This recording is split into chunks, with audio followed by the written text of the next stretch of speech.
like, it was my identity that I was a physicist. It was like doing research at the level that I was doing it was intrinsic to who I was. And it was like, not to get too like sort of psychological or philosophical about it. It was kind of like an ego death, like an identity death, where I had to spend a lot of time being like, I think I apologized almost when I would talk to people, because I used to be able to sit at dinner parties and people would be like, oh, what do you do? And I'd be like, oh, I'm a physicist. Like, what kind of research do you do? And I was doing cancer research, like I was doing biosensors for detecting cancer. And so it was like immediately you were kind of held in a certain esteem and your work seemed very worthy. And then to go from that to people being like, what do you do? And I'm like, oh, I'm an embroiderer. And to have, that the idea of,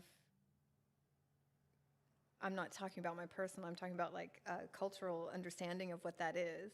And especially because, crafts that are typically attributed to women's work are devalued, and to go from one to the other was really hard. And I think I probably still do it, where I'd be like, oh, I'm a tailor and embroiderer, and then if anyone's like, oh, how'd you get into that? I'm like, well, I was a physicist. Yeah. And I think and part of me I've had friends who'd be like, well, now that you're not a physicist anymore, I'm like, well, I'm always a physicist, like I always was.